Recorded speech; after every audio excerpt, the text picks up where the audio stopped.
네, 우리 옆에 분 보시면서 인사하시겠습니다. 눈을 보니 강같이 깊으신 것 같아요. 라고.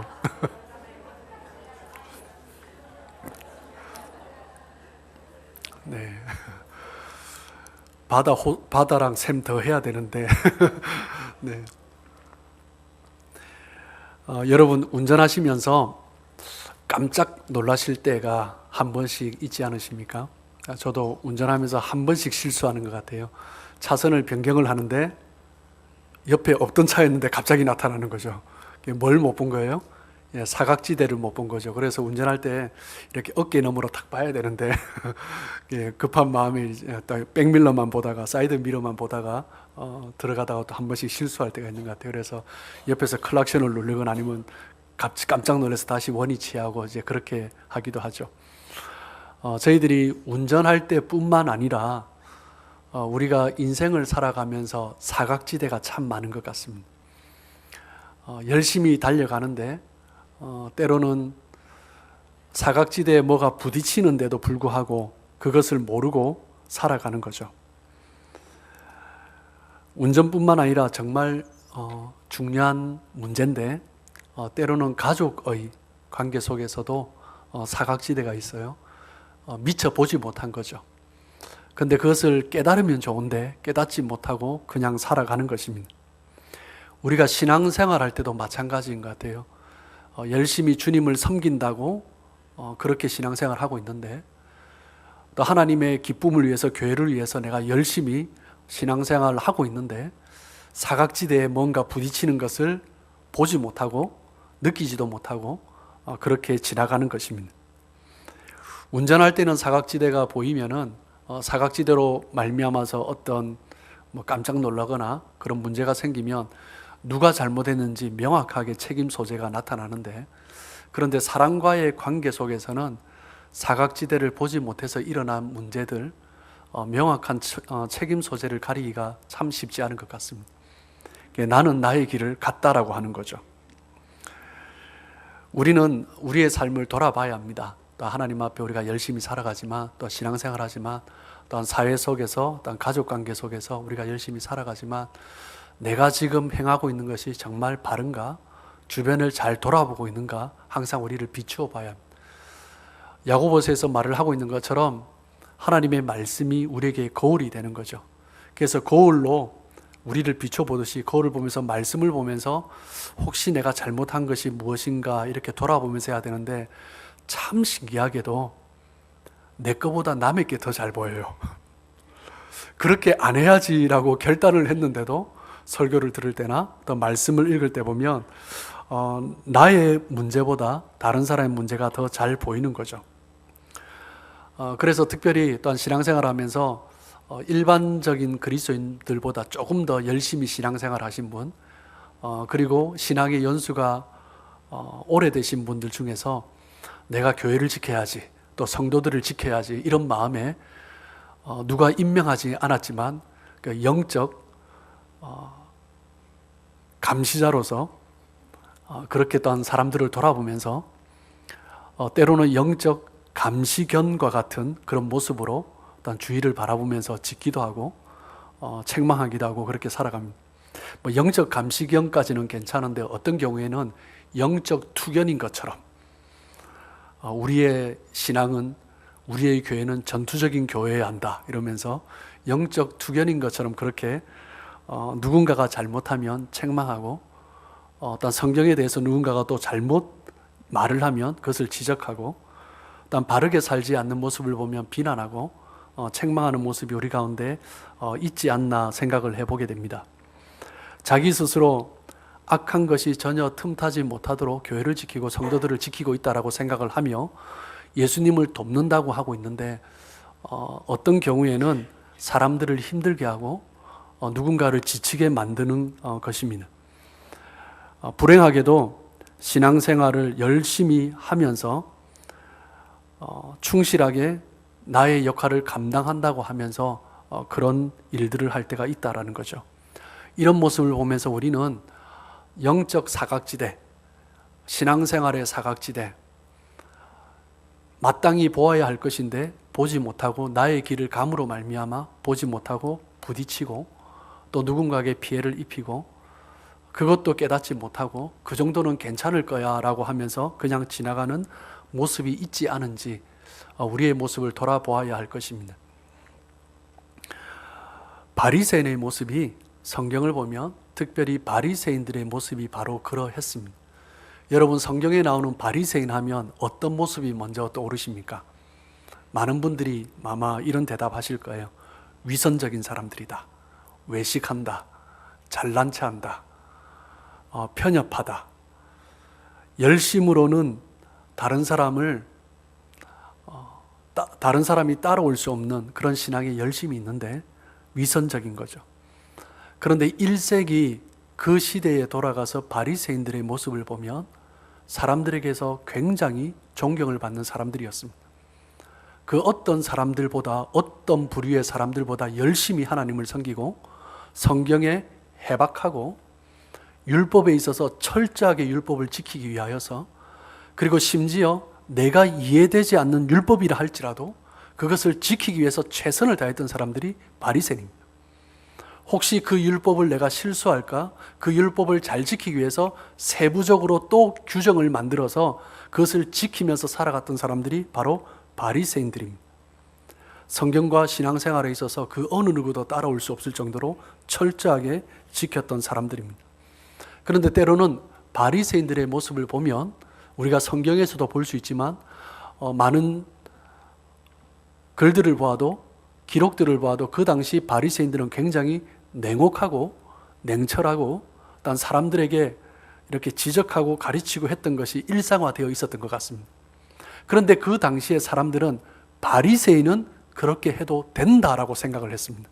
무엇 때문이냐면 바리새인들은 그만큼 열심히 자기 자신을 철저하게 순종하고 하나님 편에 서서 율법을 지키기 위해서 금식하고 기도하고 예배하고 그리고 11조를 지키고 그 신앙생활하는 모습을 보면 바리새인들은 스스로 자랑스럽게 여겨도 되고 다른 사람들을 충분히 가르쳐도 되고 다른 사람들의 잘못에 대해서 충분히 지적해도 되는 사람들이다 라고 대부분의 사람들이 바리새인을 향해서 그렇게 생각했던 것입니다.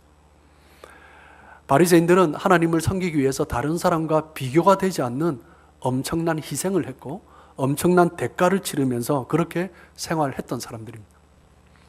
예수님께서 바리새인들에 대해서 처음으로 언급한 것이 산상수훈에 나옵니다. 산상수훈에 말씀을 가르치시면서 바리새인들의 그 삶에 대해서 예수님이 지적을 하십니다. 어떤 부분이냐면 우리의 힘으로 천국에 들어갈 수 없다라는 것을 가르쳐 주시기 위해서 바리새인들의 삶의 모습에 대해서 예수님은 언급하십니다. 그들이 지키고 있는 계명보다, 그들이 따르고 있는 그 계명보다, 하나님이 주신 그런 토라의 모세오경의 율법보다 더 세부적인 율법을 만들어서 지키고 있는 그들보다 더 높은 기준을 제시하시면서 예수님이 그들의 삶에 대해서 지적하고 계십니다. 마태복음 5장 21절 22절 말씀을 보시면 바리새인들은 살인하지 말라라는 말씀을 철저하게 지켰습니다. 그런데 예수님은 22절 말씀을 보시면 이 살인하지 말라라는 이 계명을 조금 더 높은 기준을 제시하면서 말씀하십니다. 무엇이 살인입니까? 형제에게 노하는 자마다 살인한 자다라고 말씀하시는 거죠. 형제를 향하여서 라가 바보라고 말을 하는 자마다 이미 살인한 자다라고 말씀하시는 거예요. 형제를 향하여서 미련한 놈이다라고 말을 하는 자마다 형제를 살인한 자다라고 말씀하시는 것입니다. 바리새인들은 사람을 실제적으로 죽이는 것이 살인하는 것이라고 생각했는데 예수님은 그 살인이 훨씬 더 높은 기준에 있다는 것을 말씀을 하고 계신 거죠. 그리고 5장 27절 28절 말씀을 보면 간음하지 말라라고 한 계명을 바리새인들은 또 철저히 지켰습니다. 그런데 예수님은 뭐라고 말씀하십니까? 우리는 그 계명을 잘 지키고 있다고 생각하는 바리새인들을 향하여서 너희가 여인을 보고 음욕을 품었다면 이미 간음했다라고 말씀하는 거죠. 음란한 마음을 품고 음란한 시선으로 바라보았다면 이미 간음했다라고 말씀하시는 거예요. 바리새인들이 그동안 생각했던 그 율법의 계명과 완전히 다른 훨씬 더 까다로운 규정을 예수님께서 말씀을 하고 있는 것입니다. 그런데 한 걸음 더 나아가서 뭐라고 말씀하시냐면 마태복음 5장 29절에는 뭐라고 하십니까? 그 눈으로, 음욕의 눈으로 바라보면 차라리 눈을 빼어버리라 라고 말씀하십니다. 그리고 5장 30절에는 뭐라고 해요? 차라리 손을 찍어내 버리라 라고 말씀합니다. 제가 우리 여자 성도님들은 잘 모르겠는데 우리 남자 성도님들 눈으로 누군가를 바라보면서 음욕하는 마음으로 바라보았다면 예수님 말씀에 뭐라고요? 이미 간음했다라는 거죠. 이미 나의 손과 나의 눈이 그러했다면 눈을 뽑고 손을 찍어버리라 라고 말씀하시는 것입니다. 예수님의 말씀입니다. 우리가 양심이 있는 그리스도인이라면 예수님의 말씀에 순종하겠습니다라고 결단한 신실한 그리스도인이라면 이 자리에 있는 남자분들 모두 다 장님이 아닐까 생각해 봅니다. 손 있는 분 한 분도 없으셔서 옆에 아내들이 다 떠먹여줘야 하는 그런 사람들이 되지 않을까 생각을 해봅니다. 그렇다면 정말 예수님께서 이 말씀을 하시면서 우리로 하여금 이 말씀을 지키지 않으면 눈을 빼버리고 손을 찍어내버리라 실제적으로 그렇게 말씀하고 계시냐라는 거죠. 그렇진 않을 겁니다. 그렇다고 예수님이 우리를 눈을 빼고 손을 찍고 그것을 말씀하는 것은 아니죠. 예수님께서 이 말씀을 하시는 것은 무엇이냐면 바리새인들이 생각하고 있는 우리가 어떻게 하나님의 백성으로 천국에 갈 수 있느냐 그 기준이 틀렸다라는 것을 말씀해 주고 있는 것입니다. 우리가 율법을 지키면 바리새인들은 젊은 청년도 그랬고요, 젊은 부자도 그랬고요. 바리새인들 중에 내가 율법을 계명을 잘 지키고 있다라고 굉장히 떳떳하고 자랑스럽게 살아가는 사람들이 굉장히 많았습니다. 그 바리새인들은 나 자신은 천국에 가는 편도 승차권은 이미 확보한 상태라고 자랑스럽게 생각하며 살아갔던 거죠. 그들을 향하여서 너희들이 계명을 지켜서 천국을 간다면 하나님의 계명은 살인하는 것은 형제를 미워하고 나가라 하고 그렇게 하는 것 자체가 살인한 것이다. 간음하는 것은 음욕을 품는 것도 간음하는 것이다. 그렇기 때문에 너희가 아무리 열심히 계명을 지킨다 할지라도 너희들 스스로는 계명을 다 지킬 수 없고 너희들 스스로는 천국에 갈 수 없다라는 것을 그것을 깨우쳐 주기 위해서 예수님께서 말씀하고 계시는 것입니다. 하나님의 거룩에 대한 기준은 우리의 최선으로 결코 넘어설 수 없다라는 것입니다. 우리가 아무리 율법에 최선을 다해서 지킨다고 할지라도 하나님의 그 거룩에 대한 기준을 우리는 미칠 수가 없다라는 거죠. 예수님께서는 그것을 지금 바리새인들에게 말씀하고 계시는 것입니다. 우리의 행위로 말미암아 하나님 앞에 선다라는 것은 불가능한 것이다. 우리 스스로 율법을 지키고 어떤 노력을 한다고 할지라도 하나님의 그 은혜 자리에 우리 힘으로 가는 것은 불가능한 것이다라고 말씀하시는 것입니다. 마태복음 5장 20절에 보시면 더 충격적으로 말씀하십니다. 너희 의가 서기관과 바리새인보다 더 낫지 못하면 결코 천국에 들어가지 못하리라. 그 당시 유대인들은 서기관과 바리새인만큼 의로운 사람은 없다라고 생각했습니다. 그 말은 서기관과 바리새인이 가장 의로운 사람이다라는 거죠. 그런데 서기관과 바리새인보다 더 의롭지 못하면 천국에 결단코 들어가지 못하리라 라고 말씀하는 거죠. 그 이야기는 무슨 이야기입니까? 아무도 천국 갈 수 없다는 것입니다. 누가 그러면 내가 천국 갈 수 있겠구나 생각했겠습니까? 예수님이 한 걸음 더 나아가서 더 충격적인 말씀을 하십니다. 마태복음 5장 48절입니다. 그러므로 하늘에 계신 너희 아버지의 온전하신과 같이 너희도 온전하라. 여러분, 우리가 아무리 온전한들 거룩한들 하나님이 온전하신 것 같이 우리가 온전할 수 있습니까? 절대 불가능하죠. 그 누가 그런 삶을 살아갈 수 있습니까? 바리새인보다 더 어려울 수 없고 하나님과 같이 온전할 수 없는 우리들, 그 예수님의 말씀을 들을 때 사람들은 뭐라고 생각했겠습니까?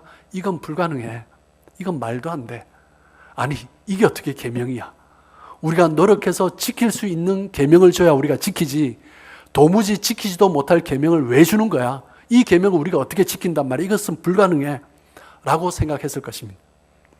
예수님께서 의도하신 것이 바로 그것입니다. 우리는 우리 스스로 계명을 지킬 수 없다라는 것입니다. 우리 스스로 계명을 지키고 우리 스스로 율법을 지킴으로 말미암아 우리는 의로운 사람이다라고 말을 할 수 없는 존재다라는 것입니다. 우리 스스로의 노력으로 우리 스스로 구원을 얻을 수 있는 그런 존재가 아니다라는 것을 깨닫기를 예수님께서는 바라셨던 것입니다. 사도 바울은 바리새인 중에 바리새인이었습니다. 그가 예수를 알고 난 다음에 뭐라고 고백합니까? 빌립보서 3장 8절 말씀입니다. 예수를 알고 난 이후에 그가 해왔던 그 모든 것을 배설물로 그렇게 여긴다라고 이야기를 하고 있습니다. 사도 바울만큼, 사울만큼 열심으로 성경을 공부하고 율법을 지키고 그 전통을 지켰던 바리새인이 없습니다. 그런데 사울은 예수 그리스도를 알고 난 다음에 그 모든 것을 무가치한 것으로, 배설물로, 그가 지켰던 그 모든 계명조차도 무가치한 것으로 그렇게 여기고 있는 것입니다. 그가 지키기 위해서, 율법을 지키기 위해서 쏟았던 그 모든 열정과 헌신도 무가치한 것이라고 이야기를 하고 있는 거죠. 무엇 때문입니까? 빌립보서 3장 8절에 말을 하고 있는 것처럼 내 주 그리스도를 아는, 내 주 그리스도 예수를 아는 지식이 가장 고상하기 때문입니다. 예수 그리스도를 아는 것보다 그 어떤 행위나 그 어떤 율법의 완성보다 예수 그리스도를 아는 것과 비교할 수 없는 것이 아무것도 없다라는 것입니다. 오늘 본문에 로마서 2장 6절 말씀 들어가기 전에 제가 바리새인에 대해서 먼저 이렇게 말씀을 드리는 것은요, 우리가 먼저 생각해야 됩니다. 율법을 생각할 때 바리새인들이 얼마나 훌륭한 사람들이었는가.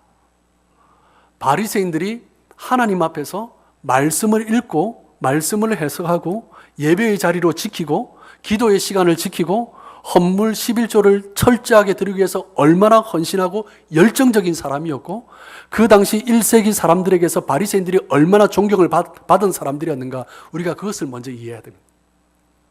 그것을 이해하지 못하면 우리가 열심히 신앙생활 하잖아요. 우리가 뭔가 성경에 대해서 해박해지잖아요. 우리도 금세 바리새인이 되는 것입니다.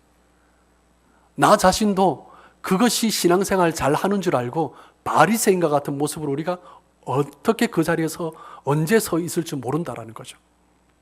그런 바리새인조차, 그 율법을 지킨 것조차, 그 모든 헌신조차, 모든 열정조차 무가치한 것이다. 그것을 먼저 깨달아야 하는 것입니다. 바리새인들은 공개적으로 하나님 편에 서서 그 어떤 사람들보다 하나님을 지키고 하나님을 섬겼던 자들입니다. 그런데 하나님이 이 땅에 오셨을 때 하나님을 가장 저항하는 자들이 되었습니다. 우리가 열심으로 신앙생활을 하는데 간혹 하나님의 일을, 하나님께서 이루고자 하시는 일들을 방해할 수가 있다는 거죠. 언제요? 바리새인의 열심이 있을 때, 내가 한 것이 의로운 것이라는 생각을 하기 시작할 때, 나의 열심으로 말미암아 내가 무언가를 이루어가고 있다는 생각을 할 때, 그때 하나님께서 하나님의 일을 하는데 우리의 열심이 그것을 막고 방해하고 있다는 거죠.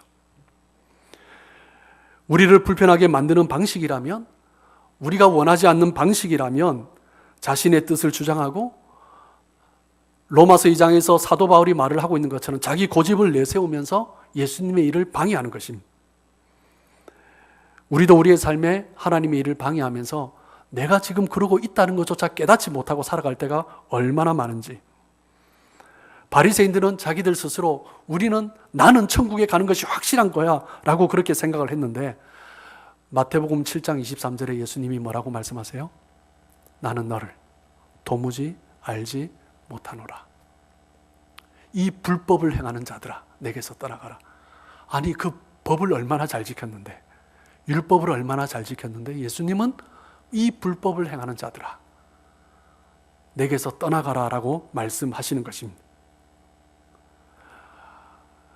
이 말씀 때문에 수많은 바리새인들이 예수님을 대적했습니다.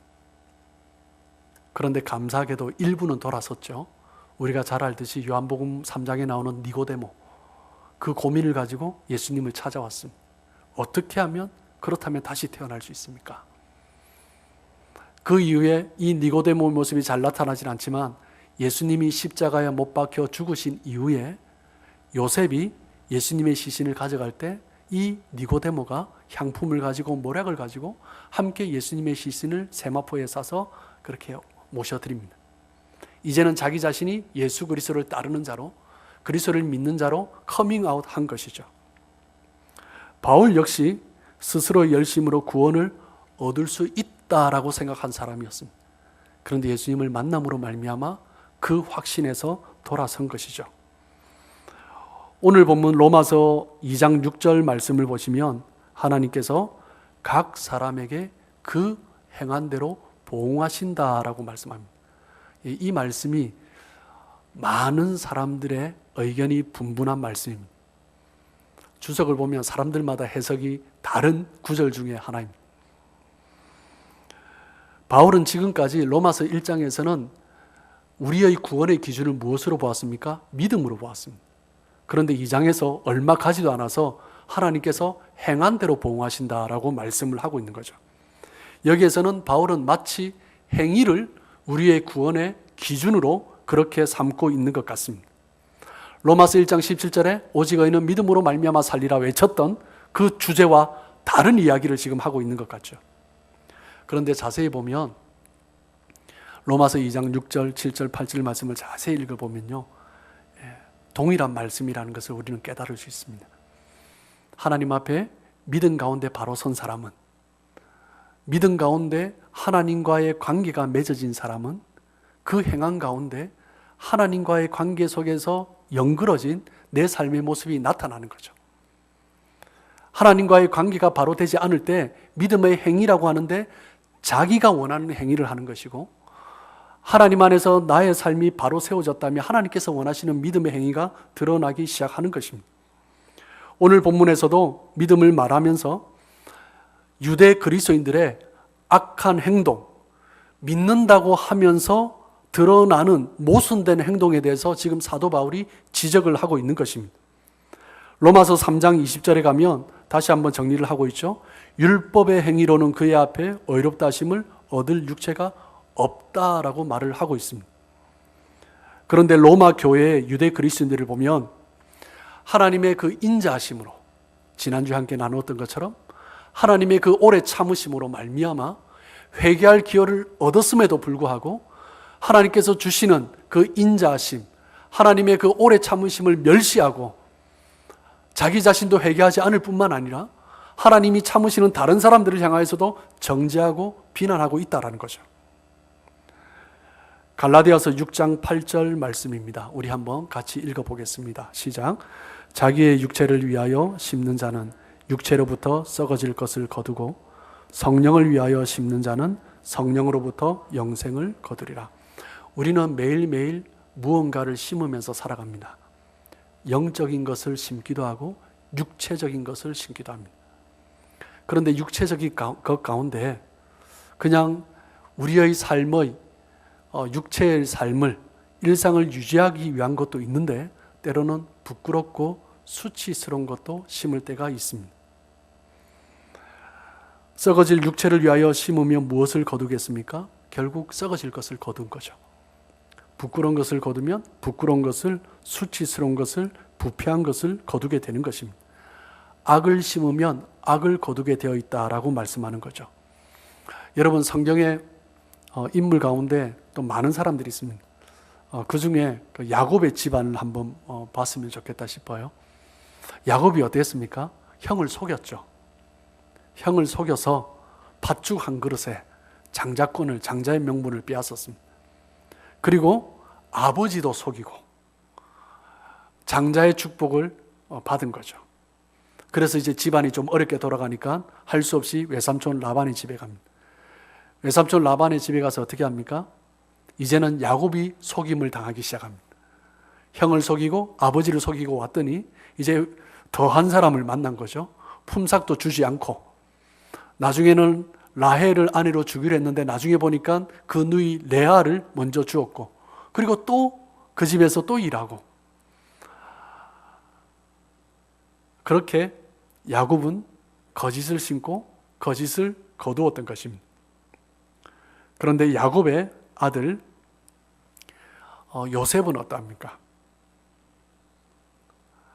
요셉은 야곱의 아들로서 형들의 미움을 받았습니다. 형들의 미움을 받고 있는 중에 야곱이 형들이 어떻게 있는가 양을 치러 가는데 너무 멀리 갔는데 빨리 돌아오지 않자 궁금해서 보냈습니다. 그때 요셉은 형들이 자기를 미워하는 줄 알지만 아버지의 말씀에 순종해서 가는 거죠. 그때 형들이 요셉을 구덩이에 빠뜨리고 애굽의 노예로 팔아버리고 아버지에게는 옷을 찢어서 피를 묻혀서 갖다 주면서 짐승에게 찢겨 죽었다라고 말을 하는 거죠. 야곱은 외삼촌에게 속고 자기 아들들에게도 속는 것입니다. 그런데 반면에 요셉은 어떻게 합니까? 그 형들에게 속임을 당했지만 미움을 당했지만 종으로 끌려갔지만 형들에 대해서 복수를 하겠다. 그 원한을 품고 그렇게 살아가지 않았습니다. 또 애굽에 가서 보디발의 집에 들어갔을 때 보디발의 아내가 유혹할 때 그로 말미암아 뿌리치고 도망간 이후에 또 오해로 말미암아 감옥에 들어가게 되지만 그것을 복수하기 위해서 원한을 품지 않았습니다. 감옥에서도 선으로 심었던 것입니다. 그때 하나님께서 하나님의 때가 되매 요셉을 애굽의 총리로 세워주십니다. 애굽의 총리가 되게 한 것보다 더 중요한 것은 그 집안을 극심한 가뭄에서 구원해 주셨던 것이죠. 우리는 매일매일의 삶 속에 무언가를 심으면서 살아가고 있습니다. 악한 것을 거두면 악한 것을 열매 맺습니다. 선한 것을 심으면 선한 열매를 맺는 것입니다. 우리의 마음과 우리의 생각으로 무언가를 심으면서 살아갑니다. 우리의 말과 우리의 행동으로 우리는 매일매일 무언가를 심으면서 살아갑니다. 이 모든 것들이 썩어질 육신을 위해서 심지 말아야 하는 거죠. 그런데 썩어질 육신을 위해서 심는다면 결국 우리는 부끄러움을 당하고 수치를 당하게 되는 것입니다. 그렇기 때문에 로마서 2장 7절에 사도 바울은 뭐라고 말을 합니까? 참고 선을 행하여 영광과 존귀와 썩지 아니함을 구하는 자에게는 영생으로 하시고 참고 선을 행하는 자가 선을 거두게 되는 것입니다. 최고의 선이 무엇입니까? 영생을 주시는 거죠. 중요한 것은 무엇입니까? 참으면서 인내하면서 선을 해야 되는 것입니다. 심는 자에게 필요한 것이 무엇입니까? 인내하는 것입니다. 갈라디아서 6장 9절 말씀입니다. 우리 같이 한번 읽을까요? 자, 시작. 우리가 선을 행하되 낙심하지 말지니 포기하지 아니하면 때가 이름에 거두리라. 우리가 선을 행하다가 낙심할 때가 있습니다. 언제입니까? 내가 원할 때에 열매가 맺혀지지 않는 거죠. 이 정도 했으면 뭔가 이루어져야 되는데 여전히 보이지 않는 것입니다. 그런데 하나님은 우리에게 말씀하십니다. 포기하지 아니하면 때가 이름에 거두리라. 그리고 또 우리가 언제 낙심합니까? 내가 열심히 했는데 아무도 알아주지 않는 거죠. 내가 이렇게 수고하고 하는데 그냥 사람들은 본체 만체하고 그냥 그렇게 살아가는 것입니다. 그러면 또 우리가 낙심하고 힘들어하는 것입니다. 영국의 수상 윈스턴 처칠을 우리는 잘 알 것입니다. 2차 대전 때 영국의 수상을 지냈죠. 윈스턴 처칠이 어릴 때 시골 마을에 이제 가게 되어서 방문을 하게 되어서 호숫가에서 수영을 했는데 이제 빠져서 죽을 뻔했어요. 그때 그 시골 동네의 한 소년이 물속으로 뛰어들어가서 이제 윈스턴 처칠을 구해 주었습니다. 그런 이후에 좀 시간이 지나고 난 다음에 청년의 때가 되어서 윈스턴이 너무나 고마운 생각에 그 시골을 다시 찾아갔고 그 사람을 찾아보았습니다. 그러니까 그 마을에서 여전히 청년으로 잘 성장하고 있는 거죠. 그런데 알아보니까 이 친구가 의과 대학을 가고 싶은데 집안이 너무 가난해서 학비가 없어서 못 가고 있는 거예요. 그래서 윈스턴 처칠이 집에 돌아와서 아버지에게 부탁을 하는 것입니다. 그 집안이 부유한 귀족 집안이었거든요. 그러니까 생명의 은인이니까 아버지 학비를 조금 지원해 주셨으면 좋겠습니다 해서 이제 아버지가 그 친구의 학비를 지원해 주게 됩니다. 그 친구의 이름이 무엇이냐면 알렉산더 플레밍이라는 사람입니다. 그래서 의과 대학을 가고 이제 졸업을 했죠. 그리고 이 사람이 세계 최초로 항생제를 개발합니다. 세계 최초 항생제 페니실린을 개발한 사람이 바로 윈스턴 처칠을 구해주었던 사람이고 윈스턴 처칠의 아버지가 학비를 대어주었던 사람입니다. 그 후에 2차 대전 때 이제 윈스턴 처칠이 영국의 수상이 되어서 이제 과로로 쓰러졌어요. 그런데 폐렴이 또 함께 덮쳤습니다. 그 당시까지 폐렴이면 그냥 죽은 거였어요. 그런데 살아남았습니다. 무엇 때문에요? 페니실린 때문에. 그 사람이 의과 대학을 가고 그로 말미암아 그 페니실린을 개발함으로 말미암아 1945년에 이 페니실린을 개발한 것으로 노벨 생리학상을 받았는데 그것 때문에 윈스턴 처칠이 폐렴을 걸렸다가 회복된 것입니다. 그로 말미암아 그 후에 20년을 더 살게 되고 후에 윈스턴 처칠은 처칠 회고록을 쓰면서 1953년에 노벨 문학상도 받게 되는 거죠. 두 사람의 아름다운 관계입니다. 서로가 선을 심었을 때 열매를 거두고 그리고 선을 심었을 때 열매를 거두고 그렇게 시너지를 이루면서 살아왔던 것입니다. 참고 선을 행하는 것, 포기하지 아니하면 때가 되면 거두게 되는 것입니다. 어떤 경우에는 빨리 거두고 싶은데 1년, 2년이 돼도 내가 열심히 선을 했는데 도무지 열매가 보이지 않습니다. 어떤 경우에는 10년, 20년이 지나도 보이지 않을 때가 있습니다. 어떤 경우에는 내 때가 아니라 나의 자녀의 때에 그 열매가 거두어질 때도 있습니다. 어떤 경우에는 이 땅에서 내가 그 열매를 보지 못하고 천국에 가서야 그 열매를 볼 수도 있습니다. 그렇기 때문에 사도 바울도 이 땅에서 순교의 피를 아낌없이 흘리면서 헌신하며 살아갔던 것입니다. 그 열매가 천국에 가서 거두게 될 것이기 때문입니다. 시편 126편 5절 말씀입니다. 눈물을 흘리며 씨를 뿌리는 자는 기쁨으로 거두리로다.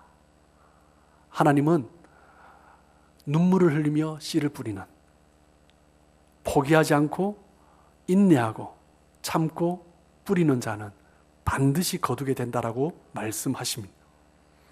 신앙생활은 다른 말로 하면 인내의 삶인 것 같습니다. 저 사람 신앙생활을 참 잘한다. 이 의미가 무엇이냐면 저 사람 참 잘 참는다. 인내 참 잘한다. 잘 견딘다. 그 말과 비슷한 말이 아닌가 생각합니다. 갈라디아서 5장 말씀에 성령의 열매 또한 인내하는 것입니다. 참는 거죠. 고린도전서 13장에 사랑의 열매 또한 참고 견디는 것입니다. 우리의 신앙생활은 인내하고 참고 견디는 것입니다. 우리가 인내하고 참고 견딜 때 성령의 열매가 또 맺어지고 사랑의 열매가 또 맺어지는 것입니다. 믿음의 사람은 인내하는 사람입니다. 믿음의 사람은 참고 포기하지 않고 눈물로 씨를 뿌리는 사람, 그 사람이 바로 믿음의 사람인 것입니다. 로마서 2장 8절 말씀입니다. 우리 한번 읽을까요? 시작. 오직 당을 지어 진리를 따르지 아니하고, 여기에서 당을 짓는다라는 말은 두 가지 의미가 있습니다. 첫 번째는 끼리끼리 모인다라는 거죠. 그리고 두 번째는 이기심에 얽매여 있다라는 것을 의미합니다. 당을 짓는다라는 것은 끼리끼리 모여서 누군가가 선동을 하죠. 누군가가 이제 주동을 하면 동조하는 사람들이 모입니다. 그런 주동자와 동조자가 이제 한 그룹이 이제 형성이 되는 거죠. 그러면 어떻게 될까요? 이 무리에 속하지 않은 다른 사람들을 비방하고, 그리고 이 무리에 속하지 않은 이 사람 저 사람을 격동시키는 것입니다. 그러면서 이 무리의 이기심에 매여서 자신들이 원하는 것, 그것을 취하려고 하고, 또한 그렇게 되지 않을 때 누군가가 막을 때 원망하고 불평하고 함께 죄를 짓는 그런 모양이 되는 것입니다. 지금 로마서 2장 6절에서 말을 하고 있는, 로마서 2장에서 지금 말을 하고 있는 로마 교회의 모습이 바로 그러했다라는 것입니다. 유대인은 선민의식을 가지고 자신들은 할례를 받은 할례당이다라고 생각을 했습니다. 로마 교회 그리스도인 중에서 유대인 출신의 그리스도인은 할례당이었고, 로마 교회 그리스도인들 중에서 이방인 출신의 무할례자들을 무할례당이라고 이름을 지었습니다. 왜 그랬을까요? 이방인들이 했을까요? 아니요, 유대인들이 그렇게 만들었죠. 왜? 그 사람들을 멸시한 것입니다. 그 사람을 판단한 것입니다. 그래서 그들은 당을 지었습니다. 판단하고 멸시하니, 그 사람들을 무시하니 우리끼리 모이기 시작하는 것입니다. 당을 지을 때는 항상 그렇습니다. 우리가 잘났다라는 거죠. 당을 지음으로 자신의 이익을 위하여 우리가 의로운 것을 성취해야 된다라고 그것을 주장하며 함께 당을 짓는 것입니다. 그 다음에 어떻게 됩니까? 진리를 따르지 않게 된다라는 거죠. 당을 지으면 진리에서부터 멀어집니다. 진리는 당을 짓는 것이 아니거든요. 예수님은 우리를 위해서 희생하면서 오셨고, 결코 당을 지으며 누군가를 위해서, 어떤 한 부류를 위해서 오시지 않았습니다. 그래서 당을 짓는 것은 진리를 따르지 않게 되는 것, 오직 믿음으로 의롭게 된다라는, 오직 예수 그리스도를 믿는 것만으로도 의롭게 된다, 하나님의 공동체가 이루어진다는 그 진리에서 벗어나기 때문에 점점 멀어지고, 하나님의 진리가 아니라 자신들이 지키고 있는 율법을 고집하면서 그것을 따르지 않는, 진리를 따르고 있는 다른 사람들을 향하여서 비난하고 정죄하게 되는 것입니다. 결과적으로 어떻게 됩니까? 불의를 따르게 되고, 의가 아니라 불의를 따르면서 결국 하나님의 진노와 분노의 심판을 자초하게 되는 것입니다. 여기에서 진노의 뜻은요, 헬라어의 진노의 뜻은 부글부글 끓어오르다라는 뜻입니다. 분노하다라는 뜻은 무엇이냐면 터져버린다라는 뜻이 있습니다. 하나님의 진노와 분노, 마치 주전자에 물을 올려놓고 뜨거운 불을 가열했을 때 부글부글 끓어오르죠. 식혀야 되는데 계속하면 뚜껑이 막 열리는 것입니다. 그러다가 심하게 하면 터져버리겠죠. 당을 지으면서 진리를 따르지 않고 불의를 행하는 자를 향하여서 하나님은 이렇게 진노하시고 분노하신다라고 말씀하시는 것입니다. 마치 화산처럼 그렇게 하나님의 진노와 분노가 터지는 거죠. 로마서 2장 9절입니다. 악을 행하는 각 사람의 영에는 환난과 공고가 있을 것이다 라고 말씀하십니다. 그리고 2장 10절에 선을 행하는 각 사람에게는 영광과 존귀와 평강을 주십니다. 그렇기 때문에 사도 바울은 지금 로마 교회를 향하여서 제발 당을 짓지 말고 악을 행하지 말고 참고 견디고 인내하며 선을 행하라. 그럴 때 하나님이 영광과 존귀와 평강을 우리 로마 교회에 허락하실 것이다. 그것을 지금 말씀하고 있는 거죠. 로마서 2장 11절입니다. 하나님께서는 외모로 사람을 취하지 않으십니다. 하나님은 외모를 보지 않으시고 사람의 중심을 보십니다. 우리는 곧잘 실수합니다. 저 사람이 왜 저러지? 했던 사람도 같이 앉아서 한두 시간 또 길게는 서너 시간 대화를 하다 보면 그 사람이 왜 그렇게 했는지 이해가 되기 시작합니다. 그 사람의 외모, 외적인 행동이 아니라 그 사람의 중심을 이제 이해하게 되는 거죠. 전에는 미워했는데 이제는 이해하게 되는 것입니다. 때로는 어떤 사람의 말과 행동이 여전히 이해가 되지 않을 때가 있습니다. 그런데 그 사람의 과거의 삶의 이야기를 들어보면, 어릴 때의 삶의 이야기를 들어보면, 커오면서 부모와의 관계 속에서, 형제와의 관계 속에서 그 사람이 겪었던 과거의 이야기를 들어보면 아, 그것 때문에 이 사람이 이렇게 행동하는구나, 그것을 이해하기 시작하는 것입니다. 우리는 곧잘 외적인 모습만 보면서 판단하고 외적인 모습만 보면서 그 사람을 비난하고 정죄하는 거죠. 하나님은 결코 사람을 외모로 보지 않으십니다. 여러분, 우리가 살아가면서 우리가 눈에 보이는 것보다, 우리가 귀로 듣는 것보다 눈에 보이지 않고 우리 귀에 들리지 않는 것, 그것이 훨씬 많습니다. 그런데 우리는 곧잘 눈에 보이는 것, 귀에 들리는 것, 그것 가지고 판단하고 결정하고 비난하기도 합니다. 돌아보면 생각보다 너무 많은 것을 보지도 못했고 듣지도 못했음에도 불구하고 왜 그렇게 판단했을까? 돌아보면 또 그것을 깨닫게 되는 거죠. 우리의 삶에 얼마나 많은 사각지대가 있습니까? 내가 보고 있는 것, 그것이 단 줄 알았는데 막상 지나와 보면 그것을 놓치고 나의 그 말 때문에, 나의 그 행동 때문에 누군가 부딪히고 긁히고 상처를 주면서 그렇게 살아올 수가 있다라는 것입니다. 우리의 삶에 얼마나 많은 사각지대가 있는지 모릅니다. 그것을 놓침으로 말미암아 그 사각지대가 있음에도 불구하고 판단하고 결정함으로 말미암아 얼마나 많은 손해를 보고 살아가고 있는지 모릅니다. 여러분, 우리는 곧 인생의 목적지에 도착하게 될 것입니다. 하나님께서는 우리가 살아온 각 사람의 여정에 따라 그 각 사람이 행한 대로 하나님은 보응하십니다. 어떻게 해야 됩니까?